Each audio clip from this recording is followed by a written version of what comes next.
92ကြောင်ပြီးထုတ်ခဲ့ကြတဲ့အင်ချမ်းမြေဥပဒေများနံပါတ်1အိမ်အယောင်ဥပဒေလူကြီးမင်းကကယ်လီဖိုးနီးယားမှာနေထိုင်နေသူဆိုရင်တော့ကိုယ့်အိမ်ကိုယ်တော်ကိုကြိုက်တဲ့အယောင်တုတ်ခွင့်မရှိပါဘူးအဲဒီမှာတုတ်ခွင့်မရှိတဲ့ဆေးအောင်ကန့်သက်ချက်တွေရှိနေပါတယ်တကယ်လို့လူကြီးမင်းကအိမ်ကိုဆေးမတုတ်ခင်မှာသက်ဆိုင်ရာကိုတင်ပြပြီးတော့ခွင့်ပြုချက်တောင်းခံရပါတယ်ဒါတိမ်နဲ့ကွက်ပြီးတော့ကြောင်တောင်အယောင်ကြီးဖြစ်မနေဘူးနဲ့မျိုးပြအင်ကာရက်တွေနဲ့ညီဖို့အတွက်ထိန်းချုပ်ထားတဲ့ဥပဒေတရက်လေးဖြစ်ပါတယ်ကယ်လီဖိုးနီးယားရဲ့တချို့နေရာတွေမှာဆိုရင်တော့အိမ်ရှိရစာရိုက်ပုံနဲ့တခြားပစ္စည်းတွေကိုတော့မှအယောင်ကြိုက်တယ်လို့တုတ်ခွင့်မရှိပါဘူးနံပါတ်2အိမ်မပြင်ရဥပဒေအီတလီနိုင်ငံကရှီအောင်ယဉ်ကျေးမှုတွေခြေဝါးတဲ့နိုင်ငံတစ်နိုင်ငံဖြစ်ပါတယ်သူတို့နိုင်ငံကရှီအောင်ယဉ်ကျေးမှုတွေကိုလည်းစနစ်တကျကာကွယ်ကြပါတယ်ဘီနင်းနဲ့ဖရိုလန်လို့အမွေနှစ်တွေများတဲ့မျိုးတွေမှာဆိုရင်တော့ကိုယ့်အိမ်ကိုယ်တော်မှပြင်ကျင်တိုင်းပြင်ခွင့်မရှိပါဘူးအကြောင်းကတော့ရှီအောင်လက်ရာတွေရဲ့ပုံစံတွေပျောက်သွားမှဆိုလိုပါဒါကြောင့်အိမ်မျိုးတွေမှာအိမ်ပြင်မယ်ဆိုရင်လည်းသက်ဆိုင်ရာကိုတင်ပြပြီးတော့သူတို့သတ်မှတ်ထားတဲ့အတိုင်းပဲပြင်ခွင့်ရှိပါတယ်နံပါတ်3အိမ်ငါးဥပဒေတခါတလေမှာအိမ်ငါးနဲ့အိမ်ရှင်အဆင်ပြေတယ်ဆိုရင်အိမ်ကိုနှစ်ရှည်9ရန်တက်ကြပါတယ်ဒါကြောင့်အိမ်ငါးကားတွေအိမ်တန်မိုးကြေသွားတာမျိုးလည်းဖြစ်နိုင်ပါတယ်။ UK မှာဆိုရင်တော့အိမ်ငါးရဲ့ခွင့်ရိုးလည်းပြေးဝ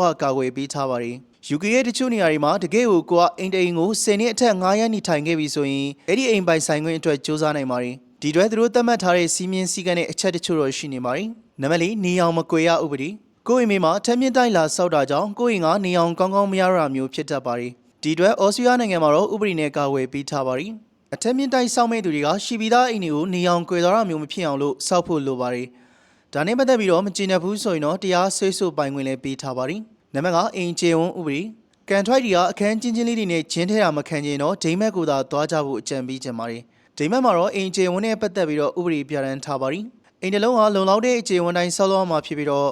တကယ်လို့မလိုက်နိုင်ရင်ကန်ထွိုက်ကဥပဒေတိုင်းအရေးယူနိုင်ပါတယ်။ဒါလူနေမှုအဆင့်နဲ့မြင့်မားစီဖို့ဖြစ်တယ်လို့ရှေ့မှာပြောခဲ့သလိုပဲ